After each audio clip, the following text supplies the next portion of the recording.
The library did not measure time in the ticking of clocks, for a clock's insistent rhythm was a sound too sharp, too demanding for its hallowed halls. Instead, time was marked by the slow, silent transit of light across the immeasurable domes of the ceiling, by the gradual deepening of shadows in the far-flung corners of its architecture, and by the almost imperceptible patina that settled upon the polished wood and cool, quiet stone. This was the Somnus Library, and its sole purpose was the collection, the curation, and the preservation of the world's most delicate and profound silences. Its keeper, its conservator, was a man named Elias. To call him a man was perhaps an oversimplification, for he seemed as much a part of the library as the ancient shelves and the silent air itself. He was old, though no one, not even he, could say precisely how many centuries had softened the edges of his form. His hair was the color of spun moonlight, fine and white, and it fell to his shoulders with the gentle weightlessness of dandelion fluff. His face was a landscape of serene and kindly wrinkles, lines etched not by worry or hardship, but by the slow, steady erosion of immense spans of time, like a river stone smoothed by a patient current. He wore robes of a deep, velvety indigo, the color of the sky just before the first star appears. The fabric made no sound as he moved, seeming to absorb the very potential for rustling, leaving only a whisper of displaced air in his wake. But it was his hands that truly defined him. They were long-fingered and elegant, the skin as pale and translucent as fine porcelain. They moved with a practiced, unhurried grace, a choreography of care learned over millennia of handling things more fragile than spun glass, more precious than any earthly jewel. He handled silences. He was the conservator of quietude, and this was his domain. Tonight, or what passed for night in this timeless place, a subtle shift in the library's ambient harmony had called him from his small, Spartan quarters, tucked away behind a shelf of morning mists. It was not a sound, but the ghost of one, a dissonance so faint that only he could perceive it. It was like noticing a single missing thread in a tapestry that spanned a universe. A particular silence required his attention. It was a feeling, a deep, instinctual pull toward one of the library's more distant and delicate wings. Elias stood in the great rotunda, the heart of the library. Above him, the ceiling was a vast, dark dome, not of stone, but of captured night sky, pricked with the slow, steady light of unblinking stars. These were not mere decorations. They formed the library's grand celestial index, each constellation mapping out a different region of the collection. The air here was still and neutral, a perfect baseline of quiet against which all other silences could be measured. It was the silence of absolute potential, the blank page upon which all other hushes were written. He closed his eyes for a moment, letting the gentle currents of the library flow over him. His breathing was a slow, even tide, in and out, a rhythm that had long ago synchronized with the building itself. He could feel the vast, sleeping collection around him. To his left, down the travertine corridor, lay the geological silences, the profound, breathless quiet from the heart of a billion-year-old crystal cavern, the heavy stillness of a petrified forest, the patient hush of sand dunes waiting for a wind that would not come for 1,000 years. To his right, through an archway of dark, polished oak, was the wing of domestic hush, where the softer, more intimate silences were kept. The comfortable quiet of a sleeping home, the peaceful stillness of a sun-drenched armchair in an empty room, the expectant hush of a cradle waiting for its occupant. Each silence was stored in a unique vessel, crafted to contain its specific texture and temperature. The pull he felt, however, was from none of these nearby regions. It was a cooler, crisper sensation, a feeling like the memory of a single perfect snowflake melting on the tongue. He knew where he must go. He needed to visit the Boreal Vault, where the silences of the cold north were kept. And he knew, with a certainty that bypassed thought, which one called to him: the silence of the first snowfall in a northern pine forest. With a slow, deliberate turn, Elias began his journey. His soft-soled slippers, made of felted wool the color of evening mist, made no sound on the floor of polished obsidian that mirrored the star-dusted dome above. He moved not with speed, but with a deep and abiding purpose, his every motion a study in conservation of energy and elimination of noise. He was a living embodiment of the library's principles. His path first took him through the Hall of Somnolent Murmurs. This was a transitional space, where the edge of pure silence met the ghost of gentle sound.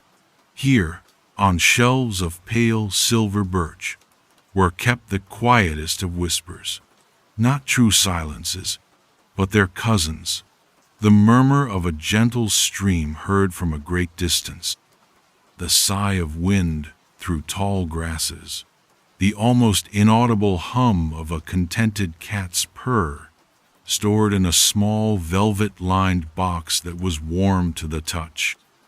Elias passed them by, his presence a calming influence, his passage as smooth as oil on water. The air here was soft and thick, like a downy blanket, and it carried the faint, sweet scent of chamomile and dried lavender. He moved through a low archway, the stone cool against the sleeve of his robe, and entered the archive of antiquity. The atmosphere shifted immediately. The air grew drier, carrying the scent of dust, of brittle paper, and of time itself. This vast vaulted chamber housed the silences of things long past. Here rested the profound stillness of a forgotten ruin, its stones basking in a sun that no longer remembered the people who had laid them. It was kept in a heavy earthenware vessel, cool and rough to the touch. Nearby, on a pedestal of its own, was a small alabaster urn containing the hollow quiet of an abandoned temple, a silence still shaped by the memory of chanted prayers. Elias ran his fingers along the edge of a long marble shelf. He could feel the faint vibrations of the silences within their containers, a resonance of deep history and immense patient waiting. He passed a row of delicate glass phials, each containing a silence of absence, the quiet of an empty bird's nest after the fledglings have taken flight, the stillness of a lover's last look, the heavy, leaden silence that fills a room after a difficult truth has been spoken. These were some of the most challenging silences to conserve, as they were often tinged with the residue of emotion, a faint echo of sorrow or loss that had to be carefully filtered and soothed over time. Elias's gaze lingered on them with a gentle compassion, his expression one of deep, paternal understanding. He was not just their keeper, he was their comforter. His journey continued, a slow, walking meditation through the cathedral of quiet. He descended a wide, spiraling staircase, the steps carved from a single piece of luminous gray stone. Each step had been worn into a gentle curve by his own passage over countless centuries. The staircase wound down into the library's lower levels, where the air grew cooler and the light more subdued. The star-dusted ceiling of the rotunda was gone, replaced by a low, groined vault that seemed to absorb both light and sound into its gentle curves. The scent of damp earth and cool stone began to permeate the air, a clean, mineral fragrance that spoke of proximity to the world's deep foundations. He was approaching the specialized climate vaults, chambers where the environment was precisely controlled to match the nature of the silences within. He passed the heavy, bronze-sealed door of the abyssal chamber, where the crushing, absolute silence of the deep ocean trenches was stored under immense pressure. He could feel a subtle weight in the air as he passed, a sense of profound and ancient isolation. Further on, a door of woven reeds and sun-bleached wood led to the equatorial conservatory, where the humid, insect-droning hush of the deep jungle at noon was kept. A wave of warmth and the phantom smell of damp soil and blooming orchids washed over him for a moment before he moved on. Finally, he stood before his destination, a tall, narrow archway of pale, almost white stone, etched with crystalline patterns that resembled frost on a window pane. There was no door, but the air that flowed out from the passage was distinctly, refreshingly cold. It carried the clean, sharp scent of pine needles and frozen earth. This was the entrance to the Boreal Vault. Elias paused at the threshold, allowing his body to acclimate to the change in temperature. He took a slow, deep breath, the cold air a pleasant shock to his lungs. He could feel the collective peace of the northern silences washing over him, the stillness of a frozen lake under a full moon, the patient quiet of a hibernating bear in its den, the vast, empty hush of the Arctic tundra beneath an aurora. These were clean, uncomplicated silences, free of the emotional complexities of those made by humankind. They were pure, elemental, and deeply calming. He stepped through the archway. The floor inside was not stone, but a soft, white substance that muffled his footsteps completely, like walking on fresh powder snow. The walls were lined with shelves of ice-white wood that seemed to glow with a faint internal light. The air was still and cold, and his every slow breath plumed before him in a soft white cloud. The Boreal Vault was a place of deep, frigid peace. His gaze swept across the shelves, past the various containers. He saw the flat slate-gray disk that held the heavy silence of a glacier's heart. He saw the long, thin icicle of glass containing the brittle quiet just before an avalanche. His eyes, however, were searching for something specific. He moved deeper into the vault, his dark indigo robes a stark, beautiful contrast to the surrounding white. The subtle dissonance he had felt earlier was stronger here, a tiny, almost imperceptible flaw in the perfect harmony of the cold. It was like hearing a single note, infinitesimally flat, in an otherwise perfect chord. There, on a high shelf, nestled between the silence of a snow-laden branch and the quiet of a frozen waterfall, was the vessel he sought. It was a perfect sphere, about the size of a large crystal ball, crafted from a material that looked like frosted glass, but was, in fact, solidified starlight, captured and cooled over eons. Within its milky depths, faint, silvery motes of light swirled in a slow, hypnotic dance, like the memory of falling snow. This was the container for the silence of the first snowfall in a northern pine forest. It was one of the most delicate pieces in the entire collection. It was not a heavy, oppressive silence, but one of immense gentleness and transformation. It was the hush that falls as the world is softened, its sharp edges blurred, its sounds muffled under a fresh, clean blanket of white. It was a silence of renewal and deep, restful peace. Elias reached up with both hands, his movements exquisitely slow and careful. The shelf was high, but he did not strain. He simply seemed to will the sphere closer, his focus absolute. His long, pale fingers, accustomed to the library's neutral temperature, registered the profound cold emanating from the sphere's surface. It was a clean, pure cold, not harsh or biting, but soothing. He gently lifted the sphere from its resting place. It was heavier than it looked, weighted with the gravitas of a forest of ancient pines and the sky from which the snow had fallen. He cradled it in his hands, bringing it down to eye level. He held it as one might hold a sleeping bird, with a reverence and tenderness that was second nature to him. He could feel the slight imbalance within it now, the very reason he had come all this way. A subtle tremor, a faint resonance that suggested the silence inside was not entirely at rest. It needed to be opened. It needed to be tended to. It needed to be soothed.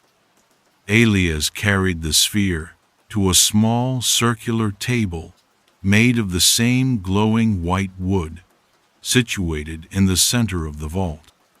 A single soft beam of light fell from the ceiling, illuminating the table's surface. He placed the sphere down with a care that rendered the contact completely silent. For a long moment he simply stood there, observing it. He watched the silver mote swirl within its frosted depths, a miniature silent snowstorm held in perfect stasis. He slowly, deliberately, placed his palms on either side of the crystalline sphere. His skin, pale and ancient, was a stark contrast to the orb's milky white. The cold seeped into his hands, but it was a familiar, welcome sensation. He closed his eyes, his expression one of serene concentration. His breath, visible as a soft, rhythmic mist in the frigid air of the vault, was the only movement in the vast, silent chamber. He was ready to begin. He would open the vessel not with a lock or a latch, but with his own focused will, to listen to the silence within, to find its small hurt, and to make it whole again. His consciousness sank into the sphere, not as a stone plunges into water, but as a single drop of ink dissolves, spreading and becoming one with the whole. The boundary between his hands and the frosted surface of the vessel simply ceased to be. The cold of the boreal vault, a physical sensation on his skin, was replaced by a different kind of cold, a cold that was also a feeling, a state of being. The world of the library, with its glowing white wood and its single beam of light, faded into a soft gray periphery. His awareness was no longer contained within his physical form, but was gently poured into the silence itself. The sphere did not click or spring open. Instead, under the steady, silent pressure of his will, a hairline crack of pure, clear light appeared around its equator. It was not a fracture, but a blossoming. The light widened, not with a sudden flash, but with the patient, inexorable grace of a dawn breaking over a frozen landscape. From this growing seam, the silence began to unspool. It did not rush out. It breathed. A wave of profound quietude washed over Elias, a quiet so pure and textured that it was a presence in itself. It carried with it the crisp, clean scent of pine needles heavy with frost, the mineral tang of frozen earth, and the faint ozonic perfume of air that has been cleansed by falling snow. He slowly lifted his hands away. The two halves of the sphere now hovered a few inches apart, held in place by an invisible force, the silence flowing between them like a gentle, unseen river. The silver motes that had swirled within its confines now drifted out into the vault, expanding and filling the space. They were not mere specks of light, but tiny individual carriers of quiet, each one a miniature ghost of a single, perfect snowflake. They drifted through the air, and where they passed, the ambient stillness of the vault deepened even further, becoming layered and rich. Elias stood in the heart of it, a still point in a turning world of peace, letting the silence settle around him, over him, and through him. He could feel the entire landscape of the silence now, laid out in his mind like a map. He felt the towering presence of ancient pines, their boughs weighed down with thick pillows of fresh snow. He felt the soft, yielding forest floor, insulated and made dreamlike by the white blanket. He could feel the cold, still air between the trees, an atmosphere so hushed that one could almost hear the slow, secret life of the forest sleeping beneath the surface. The steady, subterranean pulse of roots, the patient dreams of hibernating creatures, the silent geological time kept by the stones. This was the silence at its most perfect, a quietude of pristine, untouched beauty. It was a holy hush, a benediction from the winter sky. He allowed his consciousness to drift in this peaceful expanse for a long moment, simply appreciating its texture and its depth. It was like tasting the purest spring water after a long thirst. But his purpose remained. He had come here to find the flaw, the subtle dissonance. And so, with a gentle focus, he began to listen, not with his ears, but with the entirety of his being. He extended his senses into the very fabric of the silence, searching for the single thread that was out of place, the one note that soured the chord. At first, there was nothing but perfection, the deep, resonant quiet of the ancient trees, the soft, absorbent hush of the snow, the vast, overarching silence of the winter sky. But Elias was patient. His perception was honed by millennia of practice. He could discern the quiet of a feather falling from the quiet of a dust mote settling. He let his awareness drift lower, past the snow-laden branches, closer to the memory of the frozen earth. And there, he felt it. It was not a sound. It was the memory of a sound, an echo so faint it was more a feeling than an auditory event. It was a thin, high, and persistent vibration, a tiny metallic thread woven into the deep, soft velvet of the forest's quiet. It felt anxious.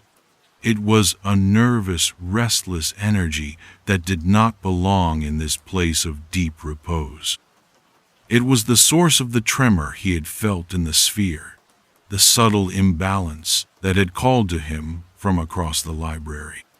The silence was not sick, but it carried a small, persistent ache, like a stone in a shoe, a thorn buried deep in the flesh. It was a wound of sound, and it was preventing the silence from being truly, completely at peace. This would not do. A silence in the Somnus library could not be left in a state of unrest. It was his duty, his entire reason for being, to soothe it, to make it whole. To do this, he knew he could not simply pluck the offending thread out. That would be a violation, a tearing of the delicate fabric. He had to go deeper, to the source of the memory itself. He had to understand the wound before he could heal it. Closing his physical eyes in the boreal vault, Elias let his consciousness journey fully into the scene. The glowing white wood of the vault dissolved completely, and he was no longer an observer. He was there. He stood in the heart of a vast northern pine forest. The air he breathed was no longer the controlled chill of the vault, but the sharp, wild cold of a winter's evening. His robes of deep indigo were a splash of twilight against the monochrome landscape of white snow and dark sentinel trees. Above him, the sky was a deep, soft gray, heavy with the promise of more snow to come. The world was utterly, breathtakingly still. He began to walk. His feet, in his mind's eye, made no sound, sinking slightly into the deep, powdery snow. The silence was so profound it seemed to have weight and texture. It pressed gently on his eardrums, a soft and pleasant pressure. He could see every detail with impossible clarity. He saw the intricate crystalline lace of frost on a fallen pine needle. He saw the way the heavy snow on a branch captured the faint ambient light, glowing with a soft luminescence of its own. He ran a phantom hand along the rough, cold bark of a towering pine, feeling its ancient, sleeping life force beneath the surface. This was the world that had birthed this beautiful quietude. And as he walked, he followed the feeling of that thin, anxious vibration. It was a trail only he could perceive, a subtle disturbance in the perfect peace. It grew slightly stronger as he moved toward a low rise at the edge of the great stand of trees. The feeling was a faint hum, a resonance that spoke of things that did not belong in a forest. It spoke of wires, of electricity, of a world that never, ever slept. He crested the small hill and looked out from the edge of the forest. In the memory, the landscape fell away into a wide, snow-covered valley. And there, far in the distance, cutting a stark, geometric line across the soft, organic curves of the hills, was the source. A line of tall, skeletal pylons marched across the horizon, their cables draped between them like strands of a spider's web. It was from them that the phantom hum emanated.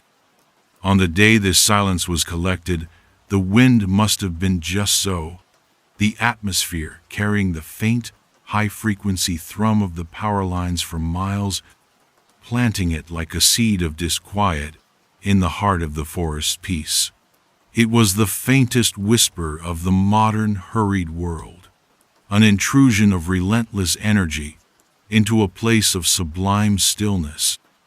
This was the hurt, a tiny pinprick of ceaseless mechanical tension in an ocean of natural, restful quiet. Elias stood on the hill, looking out at the distant, offending line, and he felt a great wave of compassion. He was not angry at the intrusion. The world of noise was as much a part of the universe as the world of quiet. It was simply a matter of things being in their right place, and this thin, anxious hum did not belong here, in this sacred hush. He would not destroy it. He would not fight it. He would soothe it. He sat down in the snow, his indigo robes pooling around him. The cold of the ground was a distant, unimportant fact. He gathered himself, not in a way that created tension, but in a way that deepened his own inner stillness. He reached deep within himself, past the centuries, past the millennia, to the core of his own being. There, he kept his own private, foundational silence. It was the silence he was born from, the silence that was the wellspring of his own endless peace. It was a silence as old as the stars in the library's dome, a quiet of profound depth and unwavering serenity. It was the silence of pure being, without need, without desire, without time. Slowly, gently, he began to project it. He did not send it forth like a weapon, but let it emanate from him like warmth from a hearth. He sent it across the snow-covered valley, a wave of the purest, most absolute calm. It was an offering. He focused this wave of profound quietude on the thin, vibrating thread of the hum. He did not try to smother it or cancel it out. Instead, he simply wrapped it in his own peace. He cupped the frantic, high-frequency energy in the gentle, steady hands of his own ancient stillness. The effect was not immediate. It was a slow and gentle transformation. He felt the anxious energy of the hum begin to change. It was like calming a frightened animal, not with force, but with a steady, reassuring presence. The high, nervous pitch of the vibration began to drop. The metallic edge softened. Elias held it in his focus, bathing it in tranquility, offering it a peace it had never known. He showed it the rhythm of a sleeping forest, the slow pulse of the turning earth, the patient waiting of the winter stars. The hum did not vanish. Instead, it was transformed. Its frantic energy was absorbed, harmonized, and integrated. The high, thin whine became a low, resonant thrum, indistinguishable from the deep, geologic pulse of the planet itself. The anxious, metallic thread was rewoven into the tapestry of the quiet, becoming a deep bass note that only served to enrich the overall piece. The wound was not just healed, it was made into a thing of beauty, a part of the whole. The dissonance had resolved into a deeper, more complex harmony. Elias felt the change settle over the entire landscape of the silence. The last vestige of tension was gone. The quiet was now complete, flawless, and whole. It was deeper and more restful than before. A profound sense of satisfaction, of rightness, filled him. He had tended to his charge. He had performed his sacred duty. He remained seated in the snow for a moment longer, breathing in the restored perfection of the forest's hush. The distant pylons were still there in the memory, but they were now silent observers, their phantom voice subsumed into the greater peace. Finally, with a slow, internal sigh of contentment, he allowed his consciousness to withdraw. The image of the snow-covered valley, the forest, and the gray sky folded in on itself, growing softer and more distant. He drew his awareness back from the vastness of the memoryscape, back through the layers of quiet, back toward the physical world. He opened his eyes. He was back in the boreal vault, standing before the small white table. The two halves of the crystalline sphere still hovered in the air, but the silence that flowed between them was now pure, untroubled. The last of the silvery motes, now calm and serene, drifted gently back toward the opening, re-entering their vessel. The great, expansive silence of the forest gracefully coiled back into its container, leaving the vault in its own native state of cold, simple stillness. With another act of silent will, Elias brought the two halves of the sphere together. They sealed with the same silent, graceful light with which they had opened, the seam of brilliance narrowing until it vanished completely, leaving the frosted surface perfectly whole once more. He reached out and took the sphere in his hands. It was still cold, but the subtle, anxious tremor was gone. It felt solid, stable, and deeply, profoundly at rest. It was heavy with a peaceful, sleeping weight. With the utmost care, he turned and glided back to the tall shelves. He reached up, his movements fluid and unhurried, and placed the sphere back in its rightful place, nestled securely between the silence of a snow-laden branch and the quiet of a frozen waterfall. It settled onto the glowing white wood with a finality that was completely inaudible. The collection was once again in perfect harmony. Elias stood for a moment, his gaze sweeping across the boreal vault. He could feel the deep, collective peace of the northern silences, a symphony of cold and quiet, now without a single discordant note. His work here was done. He turned and made his way out of the vault, the frigid air giving way to the cool, stone-scented atmosphere of the library's lower levels. He began his slow, meditative journey back the way he had come.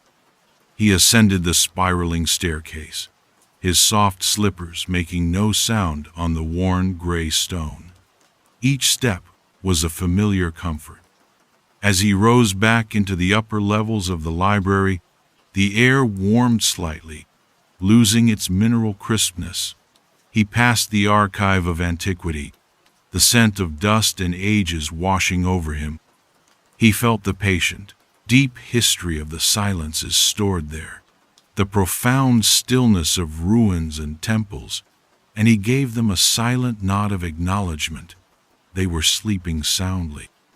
He moved through the hall of somnolent murmurs, the air thick and soft like a downy blanket. The gentle ghost sounds here seemed to greet him, the purr in the velvet box thrumming with a contented warmth as he passed, the sigh of wind in the grasses whispering a welcome. He was the calming influence, the central point of peace around which all these delicate hushes orbited. Finally, he emerged back into the great rotunda. The vast, dark dome of the captured night sky arched above him, the constellations of the celestial index shining with a slow, steady, and reassuring light. The air here was perfectly neutral, the baseline of quietude, the canvas upon which all other silences were appreciated. The library felt whole again. The tiny imbalance had been corrected, and the cosmic harmony of the place was restored. Elias felt it as a deep, resonant hum of contentment within his own ancient bones. This was his purpose and his joy. He did not need to check on any other part of the collection. He knew, with an unshakable certainty, that all was well. The library was asleep, dreaming its deep and silent dreams. And so he too could rest. He turned from the center of the rotunda and made his way toward the small, unassuming archway that led to his own Spartan quarters. His movements were slow, graceful, and utterly silent, his indigo robes melting into the deep shadows between the colossal shelves. He was the conservator of quietude, the tender of the world's most gentle treasures, and in the heart of his timeless library, all was quiet and all was peace.